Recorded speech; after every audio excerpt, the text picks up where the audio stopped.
Friends, आत्ता थंडी आहे आणि रात्रीच्या जेवणासाठी काय करायचं ते पण गरमागरम असावं, चविष्ट असावं असं वाटत असेल तर नक्की हा व्हिडिओ बघा आणि बघून परत शेअर पण करा तुमच्या फ्रेंड्सला. इथे आपण शेंगोळ्या करणार आहे. पण थांबा, शेंगोळ्या म्हणल्यावर तुम्हाला असं वाटेल कुळथाचं पीठ लागेल, तर तसं नाही आहे. आपण इकडे मिश्र पिठाच्या शेंगोळ्या करणार आहोत. इथे आपण हिरवा ठेचा करणार आहे. कोथिंबीर, मिरची, जिरे आणि लसणाचा ठेचा केला. आता पीठ भिजवण्यासाठी आपण आहे ना, गव्हाचं पीठ, ज्वारीचं पीठ, त्यानंतर बेसन, चवीप्रमाणे मीठ, तीळ आणि आपण जो ठेचा केला त्यातला थोडा ठेचा घालायचा. त्यानंतर थोडंसं हिंग, हळद, लाल मिरची पावडर, 1 चमचा तेल घालून सगळं मिक्स करायचं आणि पाणी यूज करून आपण नेहमीप्रमाणे आहे ना, पोळीची कणिक कशी मळतो ना, सेम तशी कणिक मळून घ्यायची. शेवटी थोडंसं तेल लावायचं, परत एकदा कणिक मळून बाजूला ठेवायची. 15 मिनटं ही झाकून ठेवली की मुरली कणिक की आपण आहे ना, शेंगोळ्या करायला घ्यायच्या. तर इथे मी पोळपाटाला थोडंसं तेल लावलेलं आहे आणि छानपैकी आहे ना, कटपोळीच्या आकाराच्या अशा शेंगोळ्या सगळ्या तयार करून घ्यायच्या.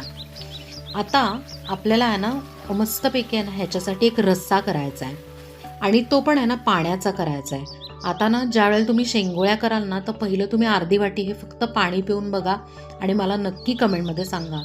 तुम्हाला इतकं आवडेल ना आणि तोंडाला चवसुद्धा येईल. तर रस्सा करण्यासाठी एका कढईमध्ये मोहरी, जिरे, हळद, हिंग, त्यानंतर उरलेला जो हिरवा ठेचा आहे तो आणि इथे आपण आहे ना 2 चमचे बेसन टाकलं आहे.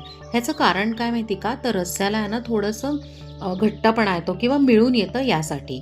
त्यानंतर चवीप्रमाणे मीठ, लाल मिरची पावडर, गोडा मसाला किंवा घरगुती मसाला तुमच्याकडे कुठला असेल तो तुम्ही टाकू शकता. त्यानंतर छानपैकी आहे ना, एक तांब्याभर पाणी किंवा 3 ग्लास तरी पाणी याच्यात टाकायचं किंवा तुम्हाला जेवढं पातळ पाहिजे त्या पद्धतीने. कारण होतं काय माहिती आहे का, शेवटी आहे ना, शेंगोळ्या टाकून आहे ना, उकळी आली, शिजल्या की आहे ना, पाणी त्याचं हळतं, कमी होतं.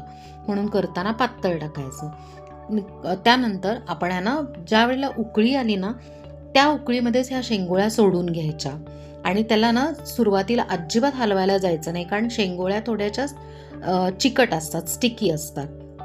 त्यानंतर मस्त एक उकळी काढली की झाकण ठेवायचं आणि 5 ते 7 मिनटं उकळी काढून घ्यायची. त्यानंतर एका डावमध्ये शेंगोळी घेऊन चेक करायची. शिजली असेल तर मग शेवटी बारीक चिरलेली कोथिंबीर टाकायची.